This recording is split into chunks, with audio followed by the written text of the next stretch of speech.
যখন বলছে কেউ মেরি ক্রিসমাস, তার মানে সে স্বীকার করছে যে 25শে ডিসেম্বরে আল্লাহ পাক ঈসা আলাইহিস সালামকে জন্ম দিয়েছেন। আউযুবিল্লাহ। যেদিন 25 ডিসেম্বর ছিল, ওই দিন আমি আমার এয়ারে ফ্লাইও করছিলাম, সম্ভবত কক্সবাজার যাচ্ছি প্রোগ্রাম। তো দেখি যে বিমানের মধ্যেই বলা শুরু করলো যে লেডিস এন্ড জেন্টলম্যান, হ্যাঁ ladies and gentleman, welcome to our flight, এগুলো বলছে। বলার পরে বলছে যে মেরি ক্রিসমাস, সবাইকে ক্রিসমাসের আন্তরিক শুভেচ্ছা। তখন আল্লাহর কসম আমার মনে হচ্ছিল যে এখন মনে হয় প্লেনটা ভেঙে পড়ে যাবে আসমান থেকে, কারণ আমি একটা জানি।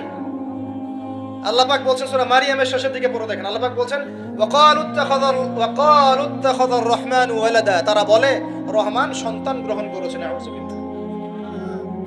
তাকাদুস সামাওয়াতু ইয়াতাফাত্তারনা মিনহু, এই কথা শুনে আসমান ফেটে পড়তে চায়। ওয়া তানশাক্কুল আরদ, জমিন চৌচির হতে চায়।